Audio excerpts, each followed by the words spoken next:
सार जों दिनै नुनो मोनबाय दिनै जिखिनि नोंथाङा स्कुलनि फारसे गोबां माने इनिसियेटिभ लादों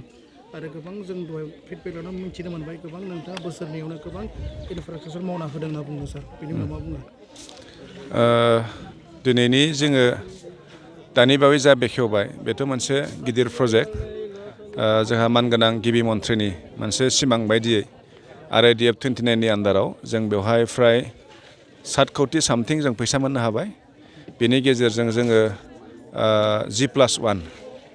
माने डाबल स्टरि मोनसे RCC बिल्डिं जों बेवहाय लुसिगोन बेवहाय क्लासरुम्सफोर थागोन आरो बेनिफ्राय लाइब्रेरि थागोन लेबरेटरि थागोन आरो principal room vice principal room ओमफ्राय टिचार्स कमन रुम ओमफ्राय मिड डे मिलनि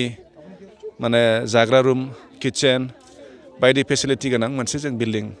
मोनसिगोन आरो दा जोंहा अभाब दंमोन आंखाल दंमोन बे स्कुलावहाय माने बेवहाय मोननै जिहेतु मा होनो मिडियाम बर' मिडियाम एसामिस मिडियाम बेखायनो फरायसुलिनि माबाया अनजिमाया गोबां बुरजाखाय रुमनि एसे आंखाल जायोमोन दा जोङो नैबेखौ मोननो हाबाय आरो मोनसे खोथाया जाहैबाय आं निजेनो नैबे फरायसालिनि आङो मा होनगोन आफादगिरि चेयारमेन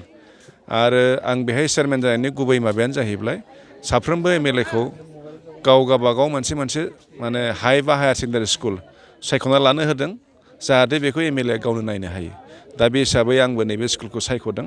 आरो बे समनिफ्रायनो आङो बेवहाय माने आं आफादगिरि जाबोगासिनो जानानै बिनि जिखिनि अभाब आं किसुमान मावफुंबाय पुराना बिल्डिंखौ रिफायरिं होबाय आरो दा गोदान माबा बानायबावबाय आरो बिनि अनगायैबो आङो मोनसे फार्स्ट फ्ल'राव मोनसे रुम लुबावदों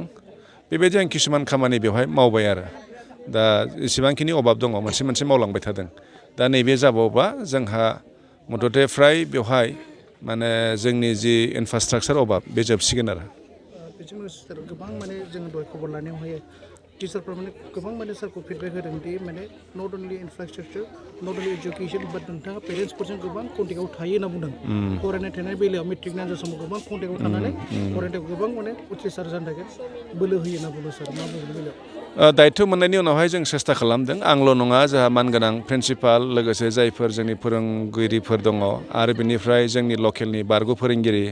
ओमफ्राय ज्येष्ठ बेक्ति बिथांमोन दङ जों जयैनो स्कुलाव जों बोरै रिजाल्टखौ मोजां खालामनो हायो बे दिगाव जों बिराद नोजोर होदों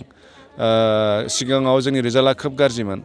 बिल' 20 गाहाम थाङोमोन खिन्थु दा थांनाय बोसोरनै जों खोब मोजां रिजाल्ट मोननो हादों 23 आसोल ना मा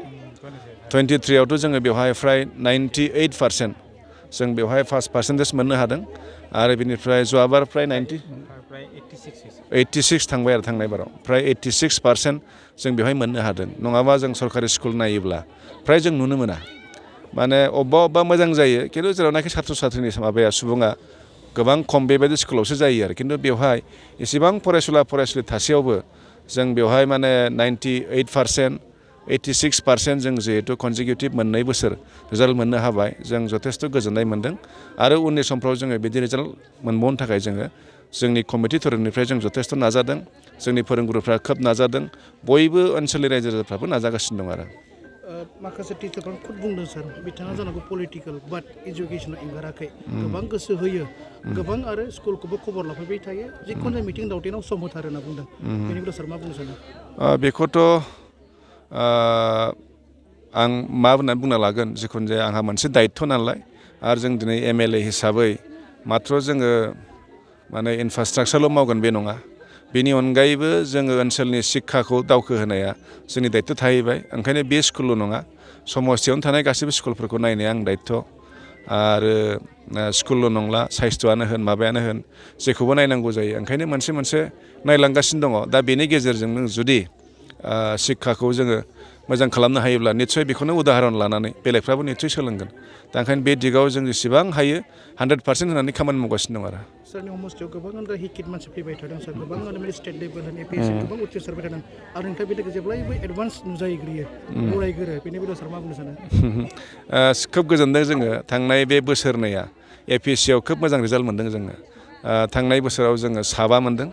एबार जों 7 मोनदों जोंनि समस्थियाव आरो जों बेखौनो थुलुंगा होबाय थादों जायफोर लाइमोनफोर दङ